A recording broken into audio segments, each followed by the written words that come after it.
आप लोगों को ये जान करके सुखद आश्चर्य होगा कि वही श्रीमद् भगवद गीता के 700 श्लोकों का कविता में अनुवाद करने का काम गुरु गोविंद सिंह जी ने किया, गोविंद गीता के नाम से। और जब आप गुरु गोविंद सिंह जी के जीवन को देखें तो ऐसा लगता है कि गीता में जो भगवान श्री कृष्ण ने योग की व्याख्या करी है वो उनके जीवन में साक्षात देखने को मिलती है। दूसरे अध्याय में जब भगवान श्री कृष्ण कहते हैं बुद्ध युक्त तो जहाती है उभय सुकृत दुष्कृते तस्माद योगाय युज्वस्व योगः कर्मसु कौशलम। योग कर्म का शिखर पर जाकर के उपस्थित हो जाना है। और वैसा ही जीवन गुरु गोविंद सिंह जी का था। उनके व्यक्तित्व का एक एक आयाम ऐसा लगता है जैसे हिमालय की चोटी पर जाकर के बैठ गया है।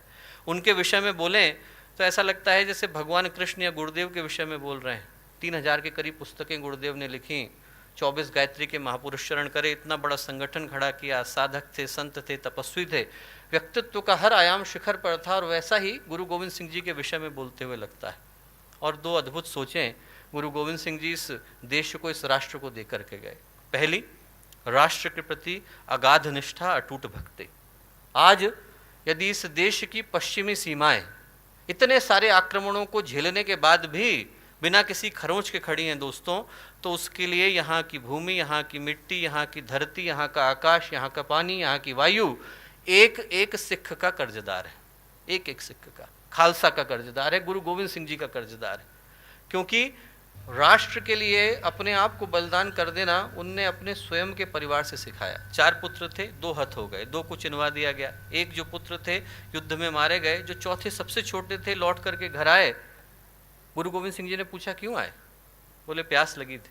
बोले वहाँ मैदान में शत्रुओं का लहू बह रहा है, उसी लहू से अपनी प्यास बुझाना। वापस भेज दिया, वो भी हत हो गए। 4 पुत्र मारे गए। माँ का हृदय था, माँ ने पूछा ये क्या कर रहे हैं? तो गुरु गोविंद सिंह जी बोले इन पुत्रन के शीस पर मार दिए सुत 4, 4 मुए तो क्या हुआ, जीवित कई हजार। हजारों पुत्र हैं मेरे, 4 गए तो क्या हुआ। ये है राष्ट्र के प्रति निष्ठा दोस्तों। एक एक खून का कतरा बहा देना, एक एक सांस को सुपुर्द कर देना, ये राष्ट्र धर्म है। धर्म वो नहीं है कि हम मंदिर में जाएं, घंटे घड़ियाल बजाएं, भगवान के कान दुखाएं। धर्म वो है जब हम लोग राष्ट्र के प्रति अपने दायित्वों की रक्षा करते हुए अंतिम सांस को भी शहादत की तरह सुपुर्द कर देते हैं, वो राष्ट्र धर्म कहलाता है। और वो गुरु गोविंद सिंह जी ने हमें सिखाया। दूसरी जो चीज़ दी वो दी एकता, साथ साथ चलना। बड़ा दुख होता है जब लोग धर्म के नाम पर तोड़ने की भाषा का प्रयोग करते हैं। धर्म तोड़ना नहीं सिखाता, धर्म जोड़ना सिखाता है। धर्म गिरना नहीं सिखाता, धर्म उठना सिखाता है। धर्म बंटना नहीं सिखाता, धर्म मिटना सिखाता है। और ये गुरु गोविंद सिंह जी ने हमें सिखाया। हमारे YouTube चैनल शांति कुंज वीडियो गायत्री परिवार को सब्सक्राइब करें एवं बेल आइकन जरूर दबाएं ताकि गायत्री परिवार की विभिन्न गतिविधियों की जानकारी आपको मिलती रहे।